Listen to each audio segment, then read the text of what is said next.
Oke, shalom, selamat malam, Mbak Saudara semua yang ada di Ambon, di Maluku, dan kemudian ada juga di luar Maluku dan di mana saja berada, sahabat ini beta. Malam hari ini sejatinya kita melakukan streaming dengan Bung Ilham Laitupa karena ada kendala sinyal sehingga tadi kita berusaha untuk masuk, kemudian berulang-ulang untuk masuk ada kendala sinyal. Jadi yang pertama beta minta maaf untuk saudara ini beta semua yang biasa menyaksikan streaming ini beta karena kendala sinyal. Sinyalnya tidak bagus karena kita menggunakan streaming sehingga bitrate yang kita gunakan, bitrate itu kualitas gambar dan audio yang terkirim lewat jaringan streaming, karena sinyal itu tidak bisa nangkap dengan baik, sehingga bitrate-nya itu tidak bagus, kualitas gambar dan suara itu tidak bagus. Tapi ini kita coba, ini Bung Ilham sudah masuk. Oke, sudah masuk, sahabat ini beta. Selamat malam Bung Ilham, ketong langsung live ini. Ya. Ya, selamat malam. Iya, selamat malam. Nah, ini kita sudah langsung live. Mungkin Bang Ilham sebagai putra Maluku yang tinggal di luar Maluku, tapi hebatnya itu masih punya kecintaan dan berkarya untuk Maluku. Sebelum kita berbicara lebih jauh lagi, mungkin Bang Ilham sebagai putra Maluku khususnya dari negeri Ureng, silakan memperkenalkan diri dulu sehingga saudara Maluku di mana saja bisa mengenal Bang Ilham di malam hari ini, mungkin pekerjaan dan lain sebagainya. Lalu mungkin kita bisa berbicara tentang karya Bang Ilham yang tidak banyak orang buat, yaitu patung pahlawan Patimura dan Marta Christina Tiahahu dalam bentuk 3 dimensi yang luar biasa sekali, menjadi inspirasi. Iya. Ya. Baik, Assalamualaikum warahmatullahi taala wabarakatuh. Selamat malam, salam sejahtera untuk kita semuanya. Shalom. Berbangga sekali saudara semua di mana saja berada, saudara Maluku, saudara Papua, dan tentu seluruh rakyat Indonesia di mana saja berada yang menyaksikan kegiatan atau siaran ini. Senang sekali rasanya bisa bertemu dengan orang-orang hebat dari Maluku seperti Bung Boy, Bung siapa tadi, Bung Nasar ya? Ini sinyalnya masih menenggolari tadi, semoga bisa masuk lagi. Saya senang sekali, walaupun saya di Papua. Sebetulnya sebelum saya cerita mungkin saya perkenalkan, saya Ilham Laitupa. Saya hari-harinya berada di Kabupaten Merauke dan bekerja sebagai salah satu ASN di Pemda Kabupaten Merauke di bagian humas dan protokoler. Saya di Merauke itu sudah dari tahun 89. Wow. Jadi sudah dari tahun 89 beta merantau di Merauke. Kebetulan karena memang orang tua juga hidup di Merauke. Saya lahir di Merauke tahun 1972. Setelah usia 2 tahun itu beta kemudian dititipkan di Ambon. Jadi beta mulai tumbuh dan dewasa itu beta besarnya di Ambon. Jadi yang tadi Bung Boy sampaikan bahwa kecintaan terhadap Maluku itu memang bisa saya pungkiri. Karena beta mulai kecil sampai besar itu beta rasakan semua. Budayanya, kekhasan Maluku, bagaimana hidup bersaudara itu ada di sana beta rasakan. Sehingga memang itulah yang melekat di dalam sanubari beta, sehingga beta sekalipun beta di Papua, beta punya perhatian besar juga di Maluku. Nah, sepanjang berkarya setelah tahun 89 itu beta sekolah di Maluku, di Ambon, dan selesai. Kemudian beta lanjut di Merauke. Beta lanjut di Merauke pada tahun 89. Nah, setelah itu beta kembali lagi, tapi sepertinya beta susah yang Papua juga. Walaupun ya, artinya Papua itu sudah menjadi bagian dari hidup beta lah ya. Sekalipun beta cinta Maluku, tapi Papua ini namanya kita sudah hidup ya. Kenal satu dengan lain, artinya bergaul, kita tumbuh. Jadi hidup beta ini sudah terbagi dua. Sebagian di Maluku, sebagian di Papua itu, dan beta bangga jadi orang Indonesia kira-kira begitu. Jadi beta sampai detik ini masih bekerja di Pemda Kabupaten Merauke di bagian humas dan protokol. Begitu Bung Boy. Ya. Siap Nangke banyak. Lalu ini ketemu lebih lanjut lagi baca cerita itu idenya. Jadi ketika beta search itu beta kaget dulu itu loh, wow ini keren luar biasa. Beta langsung tanpa izin beta, karena itu pengaturan publik di Abang punya wall Facebook, gambarnya beta karena bagi beta ini karya yang bagi beta, yang beta tahu ya, tapi bagi beta ini karya anak Maluku yang pertama yang membuat patung tiga dimensi Marta Christina Tiahahu dan Patimura. Beta coba share akan di sini, kata bisa lihat ya. Ya. Nah ini Abang punya hasil karya ini. Ya. Beta kaget, jadi beta ambil, beta lihat, wah ini artinya beta sudah sering koleksi gambar-gambar dari karya-karya anak muda yang lain, tapi dalam bentuk ini beta baru temukan di wallnya Abang, dan Abang yang meng-create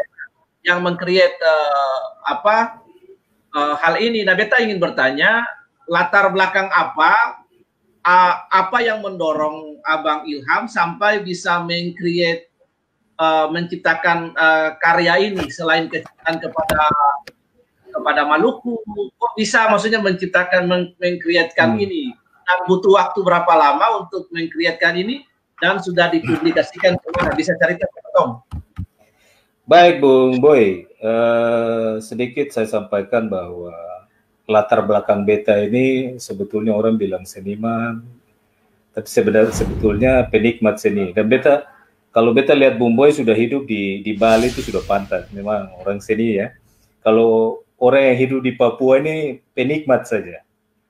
Tetapi tidak apa-apa, itu kan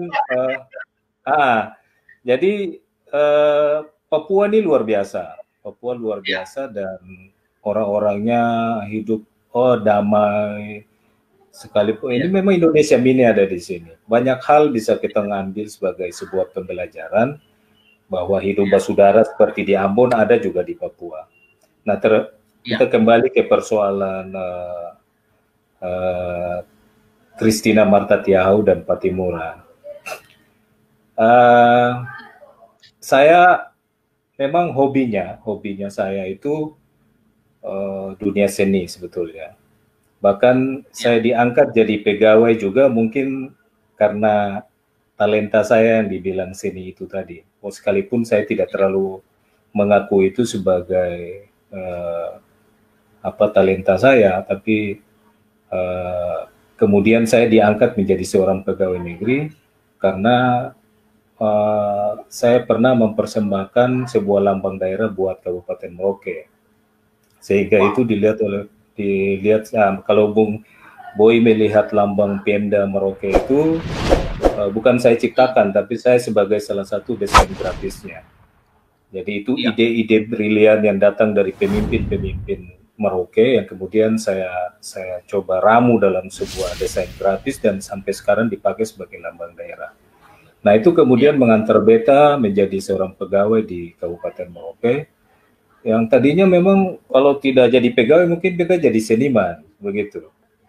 Nah terkait dengan patung pahlawan Patimura dan Christina Marta Tiahahu, beta juga secara otodidak belajar tentang bagaimana desain grafis sculpting 3 dimensi, itu beta pakai aplikasi. Nah beberapa waktu yang lalu sempat ke Ambon lihat-lihat ya, itu kan patung Patimura ini kan dari masih SD itu beta idolakan sekali, apalagi Christina Marta Tiahu, yang beta merasa bahwa ini bisa menjadi sosok inspirasi bagi anak muda, bahwa semangat juangnya di Maluku itu harus kita tangkap, harus kita ambil. Kita tidak boleh saling terbentur begitu. Tapi semangat berjuang untuk bagaimana menyatukan sebuah bangsa saat itu, bangsa Maluku, untuk bagaimana melawan penjajah.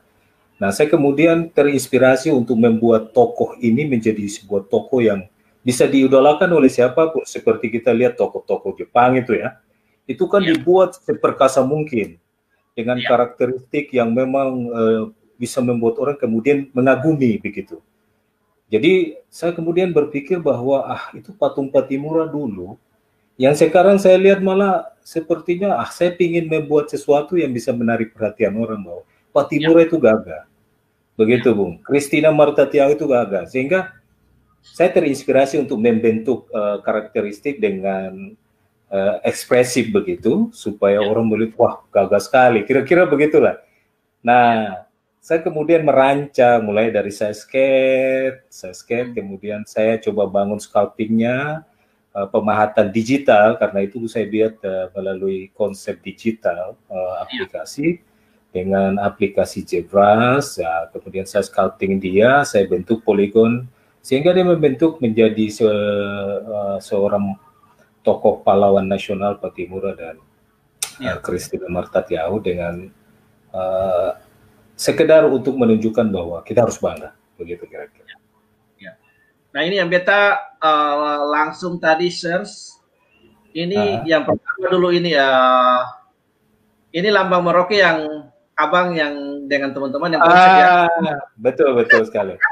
Ini lambang daerah yang kemudian pada saat itu Merauke dimekarkan jadi 4 kabupaten. Jadi kemudian dimekarkan jadi 4 kabupaten. Lambang daerah lama itu mau tidak mau harus dirubah.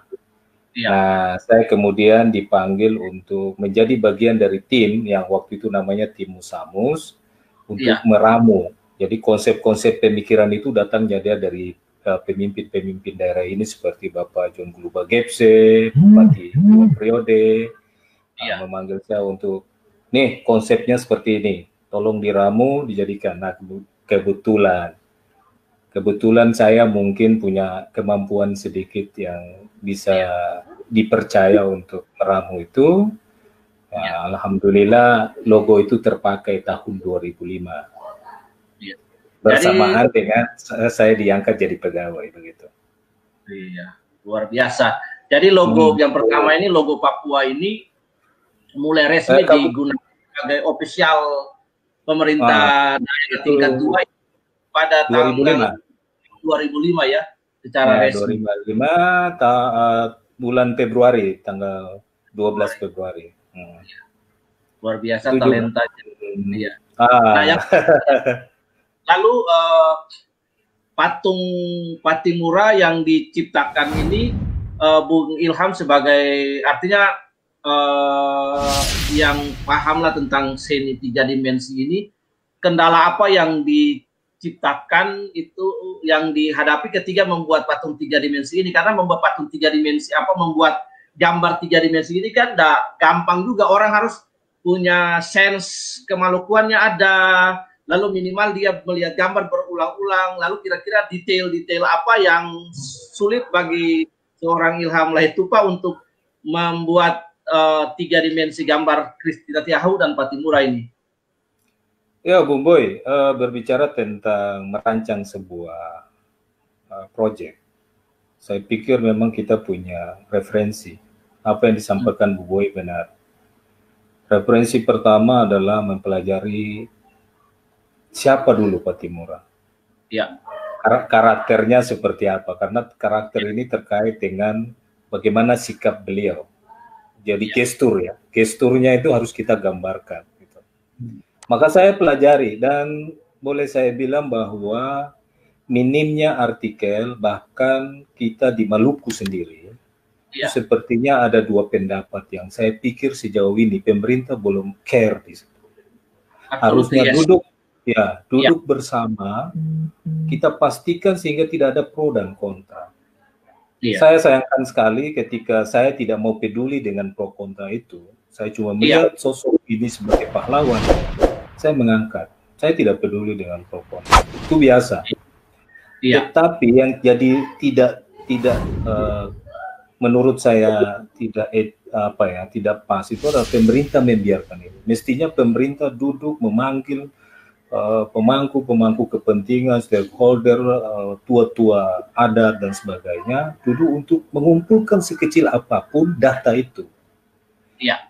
Saya merasa bahwa apa yang Bu Boy lihat itu adalah bagian dari improvisasi saya, menurut gambaran saya, sehingga saya tidak, ketika ada yang mengkritik, saya biarkan karena itu sah-sah saja. Kita punya referensi kurang. Referensi tentang Patimura, tentang Christina Marta Tiang. Kita orang Maluku sendiri saja masih sepertinya ada ya berbenturan. Ini yang perlu didudukan supaya kita sama-sama karena sayang sekali kalau generasi muda kemudian bingung. Gitu loh. Makanya saya buat seperti itu. Mudah-mudahan saya berharap apa yang saya tampilkan itu bisa diterima, dan alhamdulillah sepanjang saya mempublish karya saya ini, anggota dewan dari Kota Madya, dari provinsi itu sudah mengkontak saya bahwa luar biasa, dan saya merasa bahwa itu diterima, bahwa apa yang saya lakukan tidak menyalahi, karena saya mengambil yang umum-umum saja dan cerita menurut saya pas, saya ngambil gitu loh. Saya tidak mau terlalu improvisasi yang berlebihan. Karena begini, Bung Boy, kalau berbicara tentang seni, kita membuat patung, apalagi seniman ya, semakin banyak detail yang kita tampilkan itu luar biasa. Mungkin Bung Boy sudah lihat di Bali, itu banyak sekali detailnya itu membuat patung itu menjadi lebih hidup. Karakteristiknya lebih gagah, apalagi seorang pahlawan kalau kita gambarkan dengan banyak misalnya pakaian-pakaian adatnya atau budaya-budaya yang kita tampilkan itu luar biasa. Saya kebetulan di Merauke itu juga pematung, saya bangun sebuah patung dengan ukuran 7 meter. Itu sampai sekarang itu menjadi simbol manusia sejati di tanah Merauke, di depan kantor bupati. Saya bangun 1 bulan saja. Sekitar 1 bulan lebih saya konsentrasi dan terbangun.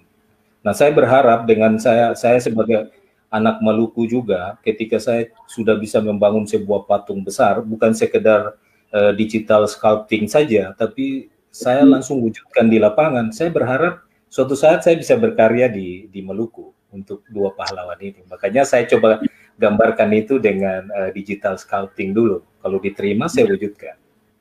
Begitu. Mungkin Bung Boy bisa nanti share bisa browsing untuk cari karya saya yang dipatung di Papua. Iya, siap. Nah, dalam proses pembuatan sculpting patung Patimura ini itu butuh waktu berapa lama, dan apakah misalnya ada proses detailnya yang harus ketiga detailnya kurang cocok. Sebagai seorang seniman itu kan ada stuck di situ, dia dapat inspirasi dulu baru dilanjutkan, atau dalam satu proses itu dia berjalan sampai selesai biasanya, atau karena kebetulan saya punya beberapa teman juga sculpting, mereka menemui stuck di satu titik yang harus dieksplor, itu dia berhenti dulu, dia ambil inspirasi dan baru dia lanjutkan lagi karena nggak bisa lanjut. Nah, dalam proses pembuatan Patimura ini, Bang Ilham, apakah butuh waktu atau sekali jadi atau bagaimana prosesnya, detailnya? Karena detailnya. Betul. Saya tidak langsung jadi. Memang pembuatannya untuk sosok Patimura saja itu saya mengerjakannya dalam sekitar 3 hari lah, 4 hari. Dan itu saya kerjakan dalam 4 minggu, 4 hari tapi 4 minggu karena saya kebetulan pegawai negeri, jadi kalau pulang malam minggu saya main-main. Begitu Patimura selesai, saya coba lagi dengan Christina Marta Tiahu itu mungkin sekitar seminggu juga. Dan tidak full time, saya tidak full time karena saya pergunakan waktu-waktu yang pas lagi mood saja gitu. Iya, lagi mood. Nah, biasanya kan puncaknya itu kan di moodnya itu. Iya, iya. Jadi moodnya kalau pas jadi kebanyakan yang kalau masalah referensi saya pikir tidak banyak ya, jadi tinggal saya tambah-tambah saja sedikit. Beberapa artikel saya pakai untuk menjadi landasan pembangunan konstruktifnya itu scouting saya. Jadi kalau kita lihat kan pakaian Pattimura dan tulisan Mata Tiau kan tidak terlalu banyak manik-manik ya, sehingga tidak terlalu sulit lah bagi saya, agak umum-umum lah. Cuman saya sedikit butuh waktu itu untuk bagaimana menampilkan dia ekspresif gitu. Jadi di situ saya rombak-rombak gitu kan. Yang tadinya dia mungkin berdiri, bagaimana saya lihat lagi. Jadi itu bisa kita bentuk-bentuk dia untuk mencapai sikap-sikap yang gestur yang lebih menurut saya itu gagah begitu kira-kira. Nah ini saya lihat di sculpting yang Abang buat itu ada detail-detail simbol-simbol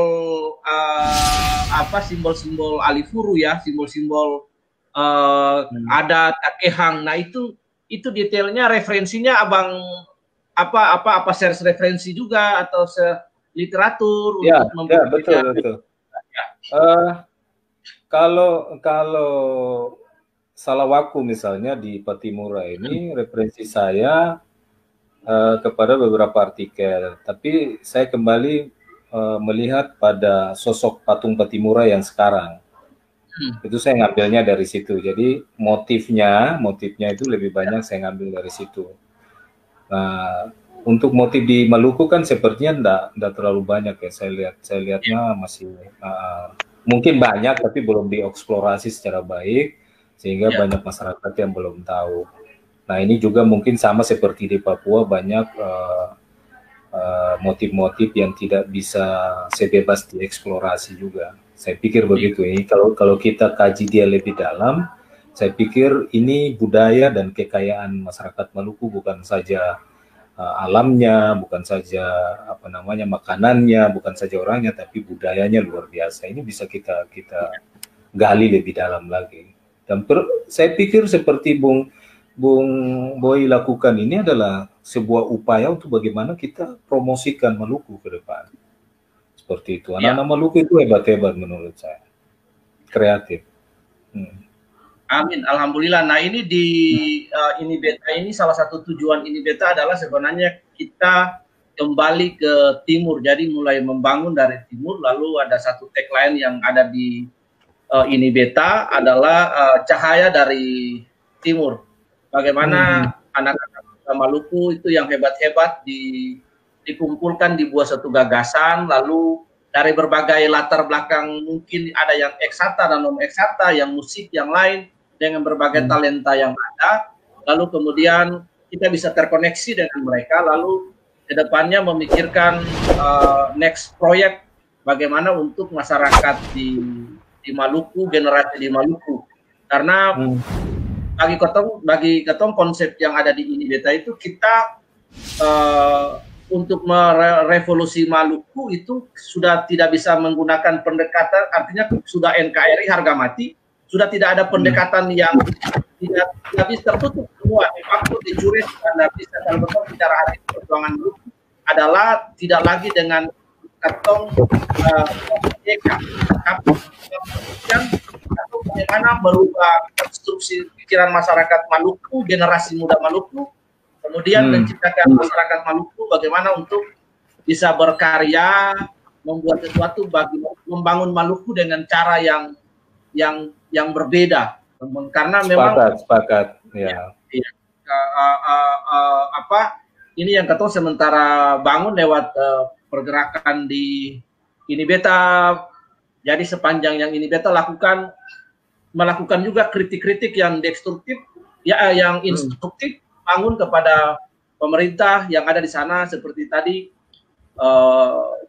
Bang Ilham bilang, itu juga mungkin menjadi sebuah masukan yang positif, yang konstruktif, supaya pemerintah, kalau kita sih berdoa berharap patung 3 dimensi yang baru dalam konsep yang baru ini kalau bisa digagas oleh Pemda, tapi dia punya sejarahnya harus clear, karena ada 2 kubu itu yang sampai sekarang pemerintah pemerintah belum bisa menengahi hal itu dengan baik. Betul. Nah, berharap, betul. Iya, berharap kalau sampai patung yang Abang buat ini, ya karya ini, kalau pemerintah melakukannya di Maluku, kita berharap dari sisi historis ya tidak ada hal-hal yang lagi diperdebatkan tentang histori, tapi bagaimana karya seni ini yang ditonjolkan. Karena yang menurut beta sih, sebagai ketika beta melihat gambar itu, persepsi beta sendiri, beta berpikir ya mungkin patung Pattimura yang sekarang ya, kalau publik setuju, masyarakat setuju, dan DPR setuju, kalau dalam bentuk 3 dimensi itu jauh lebih bagus. Ya, jauh dimensi yang lebih atraktif, gambarnya, ya. Itu beta setuju dalam hal begitu. Nah, sepakat juga dengan Abang, meskipun dari jauh tapi punya konsen buat Maluku. Nah, ini yang luar biasa, dan hasil karyanya sudah ada di Papua. Nah, beta sambil tracking baca, beta lihat diskusi percakapan Abang. Nah, selain toko Pattimura, Abang lagi berusaha untuk membuat patung pahlawan kita dari Maluku Utara. Betul. Dari Ternate. Nah, itu prosesnya bagaimana? Ya, Sultan Nuku. Prosesnya apakah share data juga, karena beta lihat di percakapan itu ada yang bagi beta ya pro kontra itu biasa ya, Karya seni itu kan tidak terbatas karena dia kontra lalu dia berhenti, tapi terus berkelanjutan, tergantung persepsinya orang. Ya, karena karya seni tidak dapat dibatasi. Nah, proses untuk Sultan Nuku itu sejauh mana? Apakah Abang sudah maksudnya dapat data atau mungkin dari pihak kesultanan atau bagaimana sehingga bisa proses sculpting itu berjalan? Pahlawan Nuku, waktu saya mencoba mempublikasi Christina Matatiahahu dan Pattimura, kemudian ada permintaan bagaimana kalau Nuku. Oh, boleh saja. Saya tolong diberikan referensi supaya ini membantu saya mengkonsepkan. Saya sudah coba hampir sekitar 50%, cuma kebetulan kita kemudian Indonesia, dunia dihebohkan dengan COVID ini, dan begitu masuk di situasi pasca COVID ini, saya di Merauke itu berada dalam sebuah tim penanggulangan COVID, sehingga konsentrasi kami itu, saya kebetulan mencoba membangun sebuah sistem dengan teman-teman untuk menangkal arus keluar masuk di Merauke, sehingga konsentrasi saya itu di dalam menjaga sistem terutama untuk izin keluar masuk di Merauke. Jadi siang dan malam saya melayani orang di jaringan online dan maupun offline, sehingga sedikit banyak waktu saya tersita di situ. Saya akan bikin lebih banyak, karena sepanjang saya di Maluku itu banyak pahlawan yang saya cuma sekedar mendengar. Pertama, kalau Pattimura it's okay, sudah kita. Christina Matatiahahu sudah, sekalipun ada pro kontra itu biasa. Sultan Nuku, ada lagi Anthony Ribok, kemudian Said Perintah, banyak lagi. Saya pikir ini perlu kita angkat. Kita anak-anak muda yang kalau bisa punya talenta di musik, oke, lewat jalur musik, yang punya talenta di seniman. Saya dulu kan waktu di Ambon itu memang pelukis jalanan, jadi di Emperan Aipati itu saya jadi pelukis jalanan di situ. Ya, saya sempat baca saya rajin di blognya Abang. Oh iya. Jadi kalau ingat masa-masa itu sedih juga. Artinya kalau di Maluku sendiri, di Ambon itu seniman rupa itu sepertinya tidak terlalu mendapatkan tempat. Perhatian, ya. Ya, dia berbeda dengan seniman musik. Kalau seniman rupa ini kalau di Bali berbeda. Ya. Kalau di Bali pasti mantap, tapi kalau di Ambon dia sedikit kalah dari pemain gitar gitulah. Jadi kita maklumi lah. Siap. Tapi proses mengunjungi blog websitenya Bang Ilham, itu saya lihat proses perjalanan seorang Ilham Laitupa itu proses berliku-liku sekali ya. prosesnya. Maksudnya proses untuk menjadi seniman sampai di jalan, lalu ada, kalau saya salah ada proses-proses yang lain sampai ada di Merauke saat ini. Artinya betul. Liku perjalanan itu dari kuliah, tapi kasih kakak dulu yang kuliah, lalu kerja kalau nggak salah. Iya. Lalu ada lukisan yang terjual. Saya pernah di Masohi itu. Saya kan seniman lukis, jadi waktu saya di Masohi, saya masih ingat sekali itu. Jadi di Masohi dulu atau di Ambon dulu? Saya di Ambon dulu. Saya di Ambon, kemudian SMA saya di Masohi. Jadi waktu saya di Masohi itu, setelah lulus SMA saya ke Masohi, coba cari kerja lah. Melamar kerjaan, tapi memang sulit sekali kalau di Ambon. Entah sulitnya karena apa, tapi memang itulah yang saya rasakan. Jadi begitu tiba, saya dianjurkan, kamu punya bakat melukis, bagaimana kalau melukis saja? Saya bilang, oh bisa. Terus lukisan apa? Dia bilang, bagaimana kalau kamu lukis Tuhan Yesus? Saya lukis karena dia bilang kalau di sini yang senang lukisan kayaknya orang Kristen. Ya kamu lukis Tuhan Yesus pasti laku. Oh ya saya coba. Jadi saya lukis Tuhan Yesus. Nah itu lukisan itu dibeli sama gereja yang ada di Rumah Rakyat begitulah. Itu karya saya masih ingat betul itu.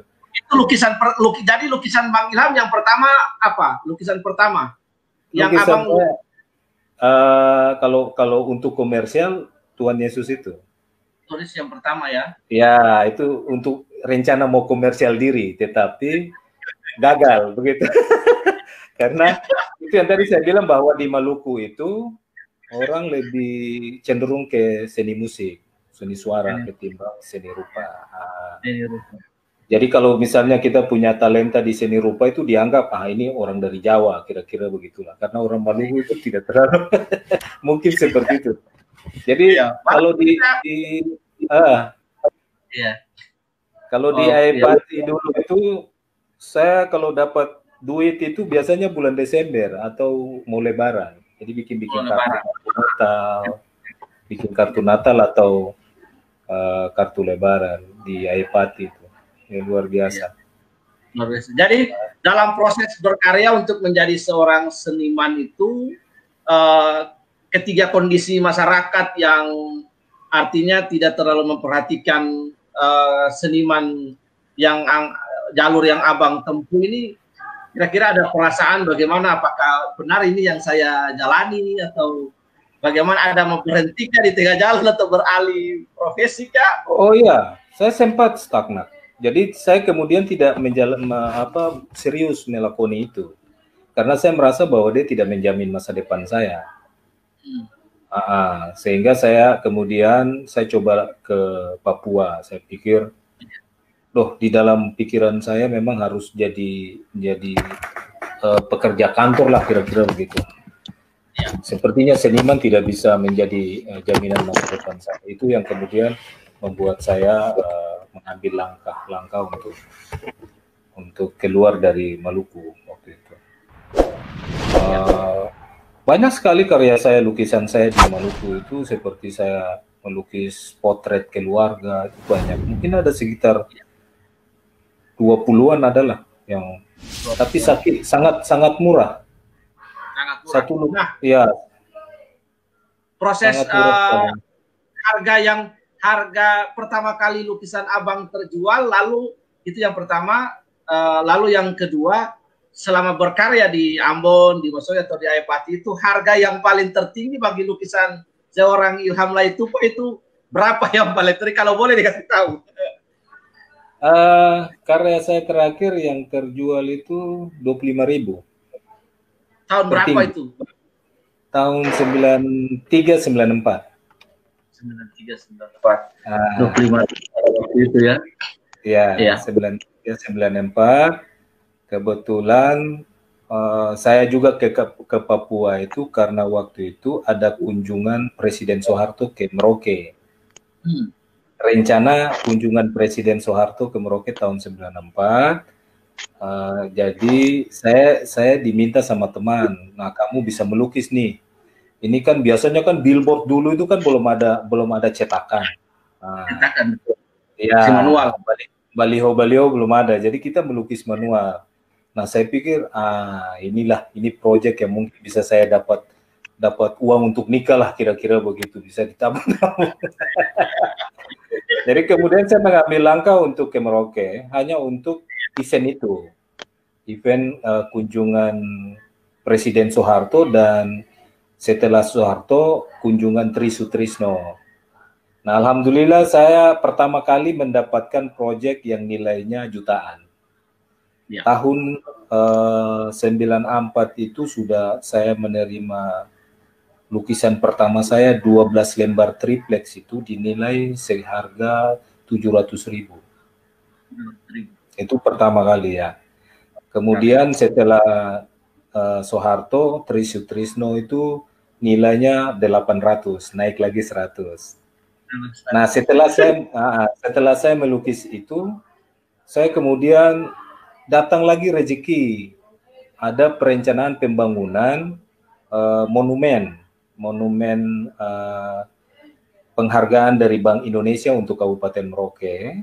Itu tahun 94, dibangun pada tahun 95.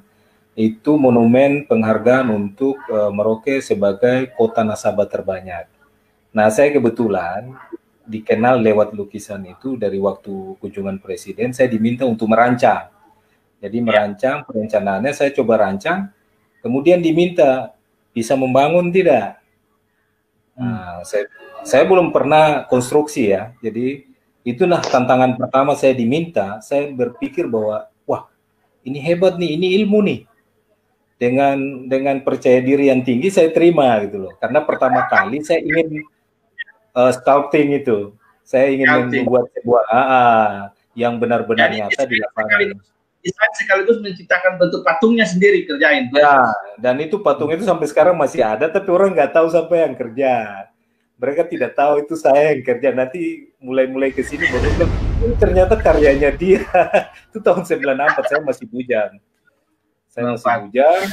Dan dia dinamakan sebagai Tugu Rp50. Karena di situ ya, dia konsepnya tangan memegang celengan. Itu sebuah penghargaan dari Bank Indonesia sebagai nasabah terbanyak, begitu Bung.